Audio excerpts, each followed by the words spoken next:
Welcome to the very special interview with John Wayne Gacy Jr., known as the Killer Clown.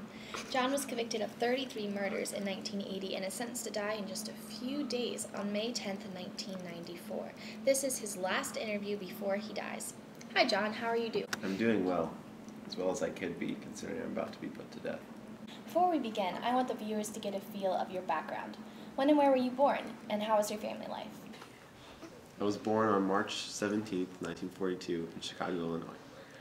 My dad was very strict growing up, and he always wanted to make me fish, but I didn't want to, so I'd rather just be with my mom and my sisters, cooking in the kitchen.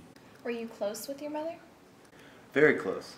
My mother and I were so close that my dad thought we were keeping secrets from him. You see, my dad was an alcoholic, and my mom was the one keeping the family together. When was your first criminal charge? It was in March of 1968, and I was charged with rape of a teenage boy, and I thought I could pass the lie detector test, but the only thing that I didn't lie about was my name, so I got locked in jail for like 10 years. How was life in prison? I hated every minute I was in prison. I was relieved when I got released after 16 months for good behavior. And after you were released was when you made your first kill, correct? You're right. I killed Tim McCoy. He was a 16-year-old boy, and I hit him in my crawl space. Did you intend to kill Tim that night? Actually, I didn't, but after I did, I felt so powerful, like I always wanted. And later that July, I killed another teenage boy. How did you get your nickname, the Killer Clown? I dressed up as a clown named Pogo. I loved it. I entertained children at hospitals, and I just liked it because I could just be myself. I felt I could be myself. So. What happened after you and your wife got a divorce? That's when the abductions started happening.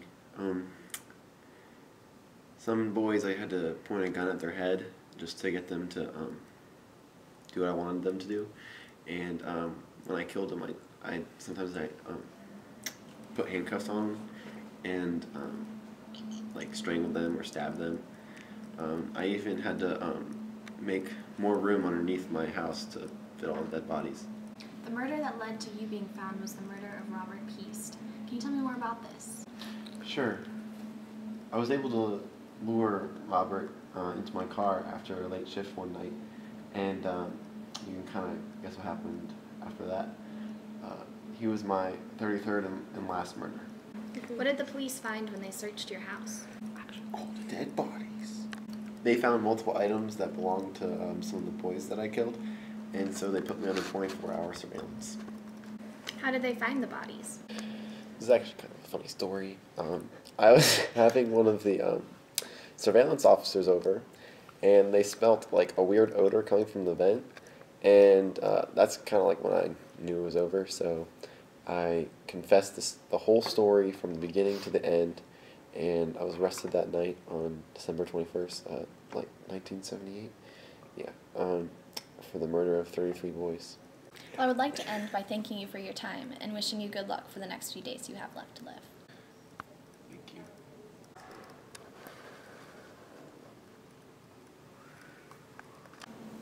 Hey Robert, I got some candy in my business truck. You want to have some? Do you have Sour Patch? Yeah. Let's go. All right, let's go. Okay, awesome.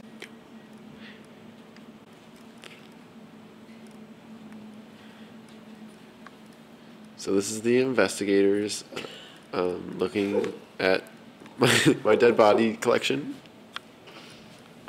my crawl space, and they will find. Oh, they're alive! Are you ready to die? I guess.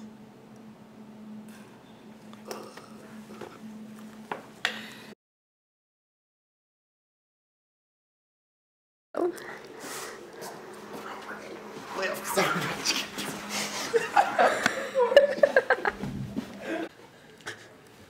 Are you ready to die? No. Are you ready to die? I guess. It's not funny, I'm dying.